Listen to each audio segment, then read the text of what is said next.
Welcome back to part 3 of the Rainbow Mini Charm quilt. I'm Claire, this is Springworth, and I've just got this one left to finish because I found a couple of spots where I hadn't quite sewn the seam open, and it will take me seconds to fix it now or annoy me forever.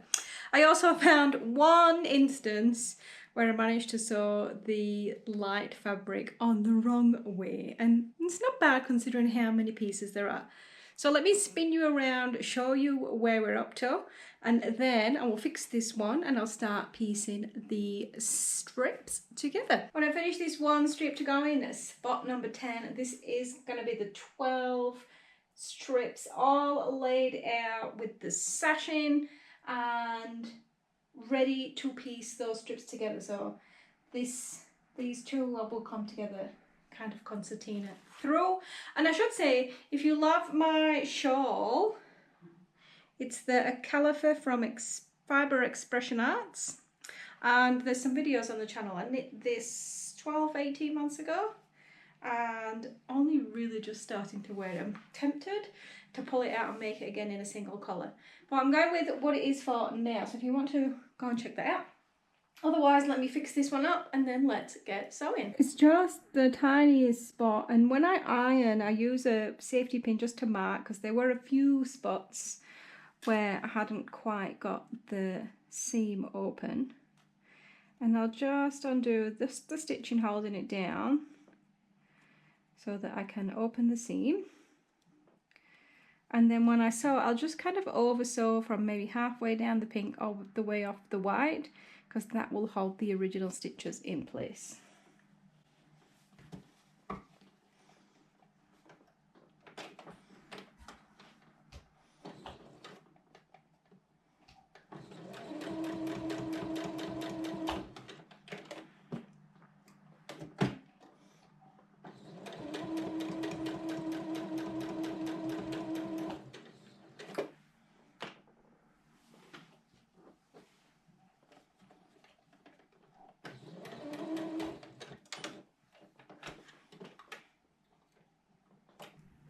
My iPad here, I was watching Stitch with Rachel, which has a great channel for ironing.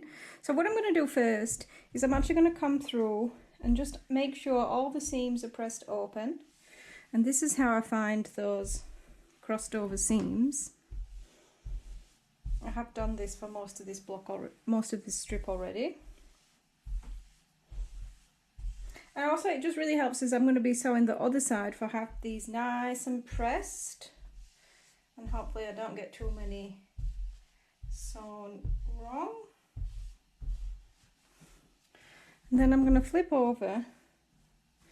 And first I'm just going to press this, not necessarily all the way down. Just want to make sure I'm really getting to that seam line.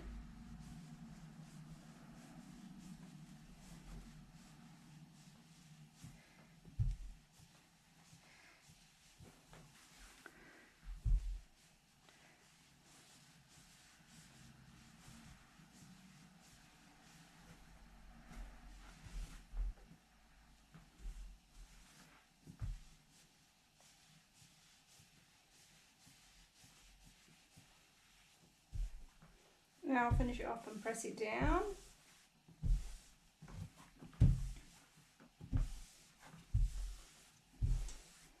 Now currently the seam, it's also a good opportunity to pick up any loose threads.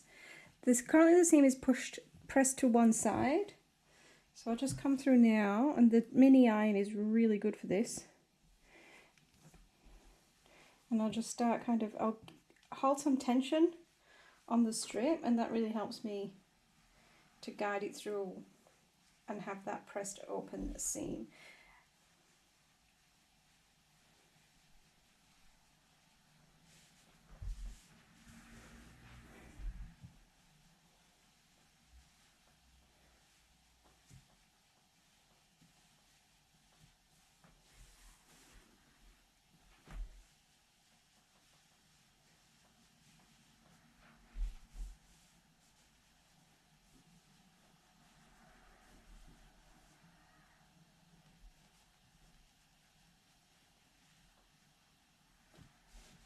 And then as a last step, I'll just come in and actually iron flat from the front.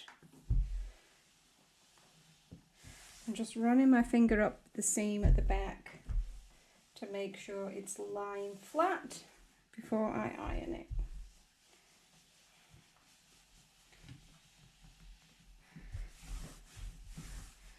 Quick once over and I'm ready to put the strips together.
It's a quilt top, but it's not finished. There's a couple of misalignments that are really going to catch my eye forever if I don't fix them. So can you see them?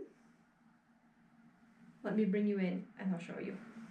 It's not as bad on the lighter colours because obviously they blend more with the background, but the darker the colour gets, the more obvious it gets. If you track this line, we come down just slightly, which is okay, but then here we jump back up. And what happens then is it tracks down, so you can see these two really not very well aligned. So I need to pull this one's too long. This one's actually now too short.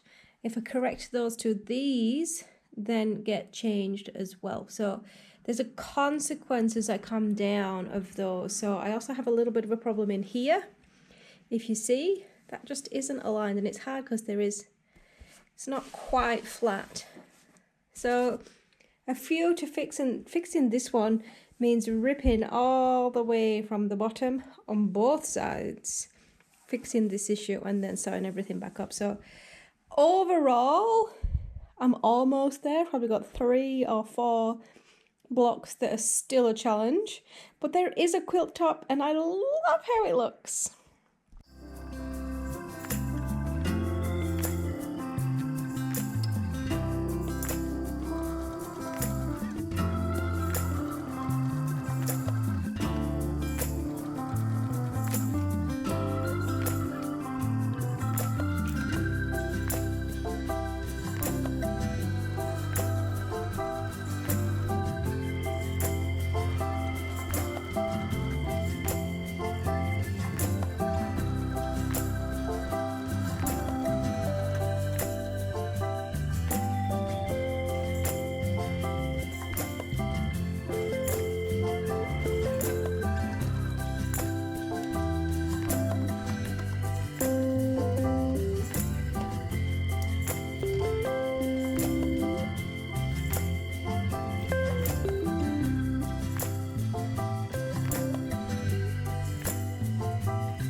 I didn't expect this to take quite so long, but I now have one finished quilt top.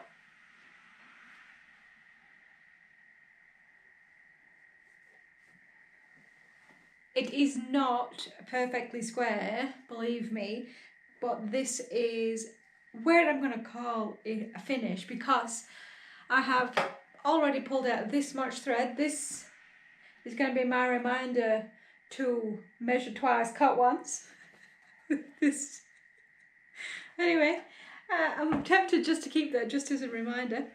Now I have to add the kind of border sashing, and we're going with this kind of green, and then the backing.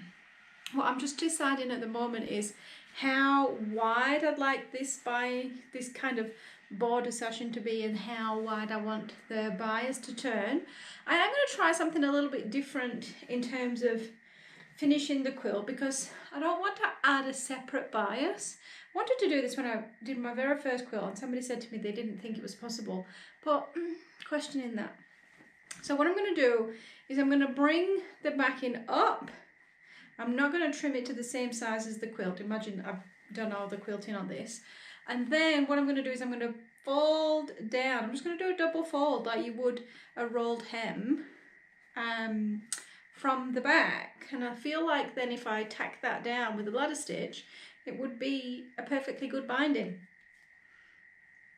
Not quite thought through the corners, but it's possible to roll a hem on pretty much anything, so I don't see why it's not possible on a quilt. So I have one more thing to share with you before I get started on adding that green and measuring out the backing, and that is what I'm going to use to quilt. I am still planning on hand quilting this.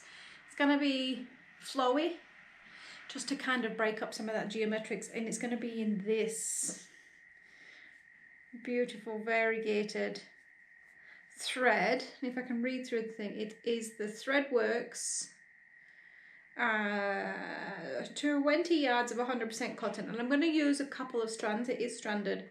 I'm not going to use all the strands, but I just love how it has that like yellow, pink, green, almost blue through it, and I think that's going to really work to tie to the green on the border as well as the background, as well as weaving through some of those colours.